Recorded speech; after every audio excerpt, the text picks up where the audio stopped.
Et bonjour à tous, bonjour à toutes, j'espère que vous allez bien. Aujourd'hui on se retrouve pour une vidéo sur Genshin Impact, un guide succinct sur Raiden, Shogun, l'Archon, Electro.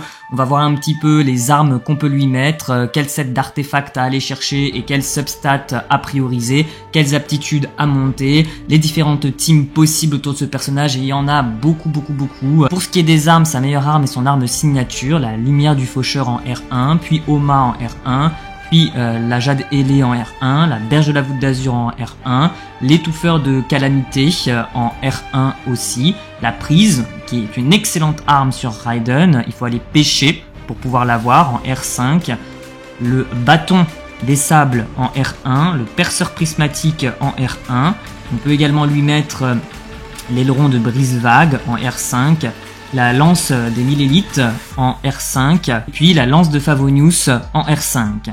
En ce qui concerne les artefacts, son meilleur set à Raiden, c'est l'emblème du destin brisé, donc ce que j'ai actuellement sur elle. Si vous n'avez pas 4 bonnes pièces emblème du destin brisé, vous pouvez partir sur une alternative et lui mettre 2 pièces emblème du destin brisé et 2 pièces ancien rituel royal, donc le set noble.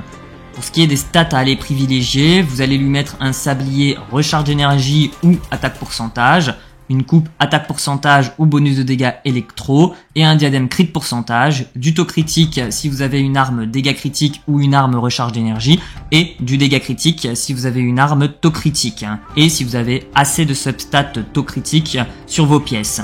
En ce qui concerne les substats, la priorité est au crit pourcentage, le dégât critique, le taux critique, puis vous allez aller chercher un maximum de recharge d'énergie sur vos pièces, et ensuite de l'attaque pourcent.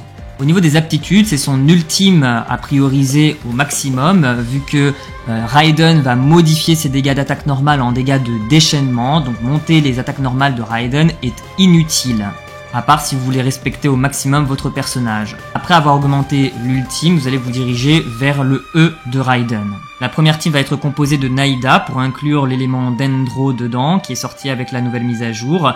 Vous mettez une Raiden, Yelan, Naïda et Bennett. À la place de Yelan, vous pouvez mettre Xinkyu, Tartaglia ou Hayato.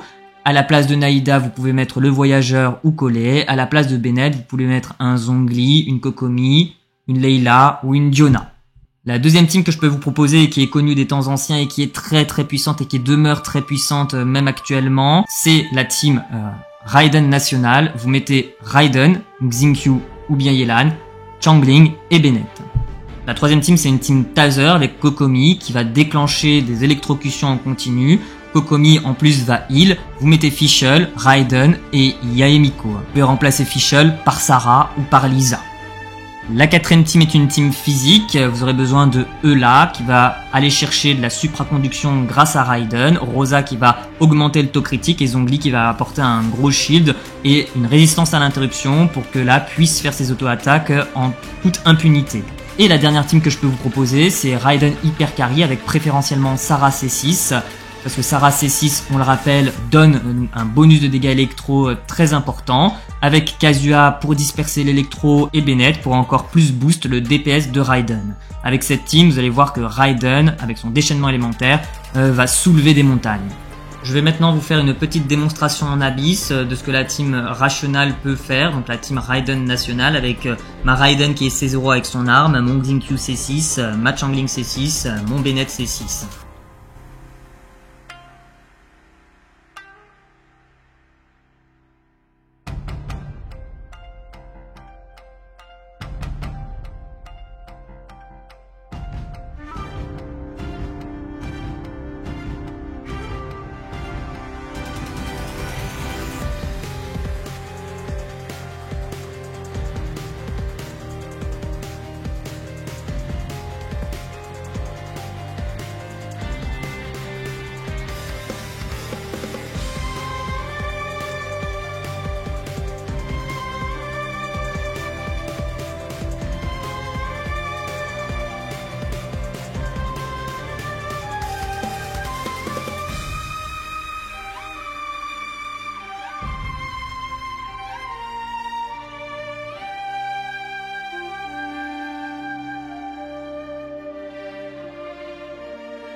Merci d'avoir suivi cette vidéo, j'espère que ce petit guide sur la Raiden Shogun l'Archon Electro DPS Electro 5 étoiles qui peut être joué dans une multitude de teams, que ce soit en main DPS électro, que ce soit en quick swap, vous plaira. N'hésitez pas à liker, à vous abonner, à laisser un commentaire, et puis on se retrouve sur Twitch très bientôt, les liens seront dans la description, n'hésitez pas à me passer me voir, à dire un petit coucou, ça fait toujours plaisir. Je vous souhaite une agréable journée, une agréable soirée. Ciao, bye bye.